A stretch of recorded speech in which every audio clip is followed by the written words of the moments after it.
O que leva um jovem a se radicalizar? Com a série Adolescência da Netflix, a gente tem visto a popularização de um tema bastante importante, mas que também tem trazido leituras, às vezes por desconhecimento, às vezes por má fé, que são mais problemáticas do que ajudam a entender o fenômeno e acabam eventualmente causando pânico. E por isso eu vou trazer muito resumidamente nesse vídeo alguns elementos para a gente entender por que efetivamente então o jovem se radicaliza a ponto de eventualmente cometer um ataque contra si, contra minorias, contra a escola, e que caminhos a gente pode seguir para poder lidar com essa questão. A leitura que eu percebo mais problemática e falseadora do fenômeno, ou seja, que não dá conta do que ocorre efetivamente, é a patologização e individualização do jovem que se radicaliza. É evidente que em alguns casos específicos haverá o componente potencializador ou causador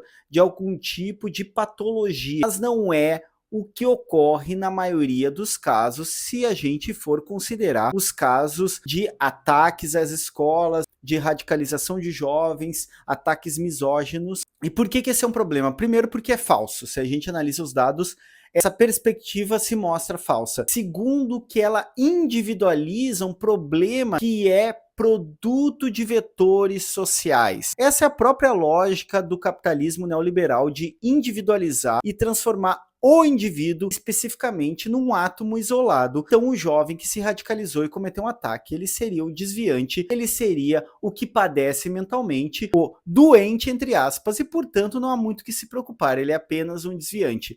Isso não é verdade. Vários vetores, elementos levam o jovem a se radicalizar a ponto de cometer um ataque do tipo que é retratado na série, ou ataque às escolas. Isolamento social é um fator muito importante. A gente precisa entender que jovens estão passando por um momento que nós adultos passamos e se lembramos bem.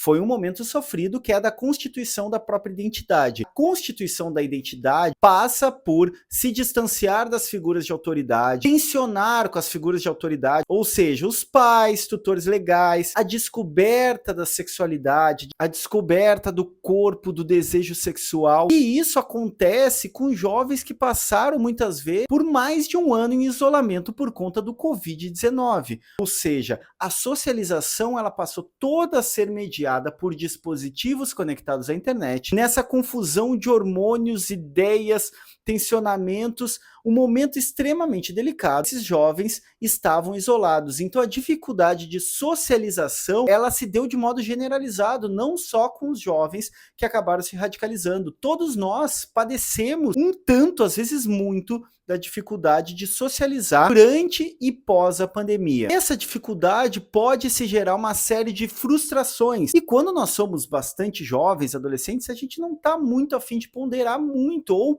não temos, inclusive, muitas vezes, instrumentos críticos e analíticos para entender que problemas têm respostas complexas. Então, a apresentação, por exemplo, de um sistema masculinista que vai culpar as mulheres pelo meu fracasso em socialização ou dar conta do meu desejo, se eu sou um jovem de 13 anos isolado, vai ser uma resposta fácil e talvez confortável para lidar com as minhas frustrações e meus sofrimentos. Esse tipo de resposta vai ter apelo para muitos jovens.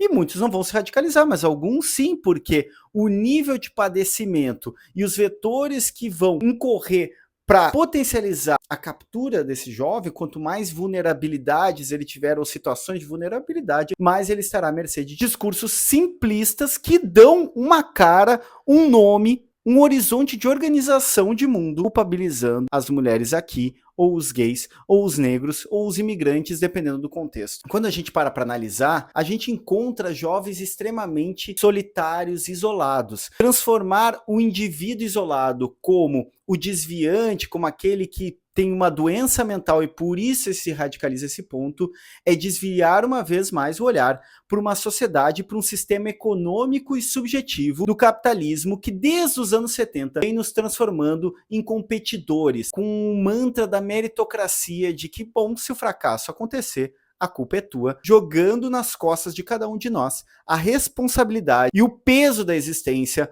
nos isolando, nos fazendo ver que todos que estão ao meu redor não são comunidade comigo, eles estão competindo comigo e, portanto, eu não consigo constituir laços de solidariedade e laços éticos afetivos. Tudo isso já é bastante difícil para nós adultos desconstruirmos dentro de nós. Agora imaginem que vocês têm 12, 13 anos, a maioria das relações ocorrem mediadas por um aparelho como esse e vocês têm que constituir suas identidades, sua autoestima, sua visão de mundo nesse turbilhão de hormônios, afetos, informações, grupos, comunidades, inseguranças, medos, ressentimentos. A radicalização, ela nunca tem uma resposta simples. A radicalização de jovens passa por uma série de vetores que envolvem toda a sociedade, inclusive o sistema econômico, político, social. Os caminhos para tratar isso passam por espaços de pertencimento, de comunidades saudáveis, de pertencimento, inclusive físico, porque a relação física ela estabelece relações de alteridade, ou seja, de percepção do outro como um outro eu digno de valor, com seus sentimentos, com as suas ideias, com seus medos, suas paixões, e também políticas públicas de acolhimento, além de espaços de escuta sem moralização por parte de adultos, pais, tutores, professores. Todos esses elementos são endereçamentos necessários para se lidar com a radicalização de jovens, que são efeitos dramáticos de uma série de problemas que permeiam o nosso momento histórico, nossa sociedade. Era isso, vamos arriba!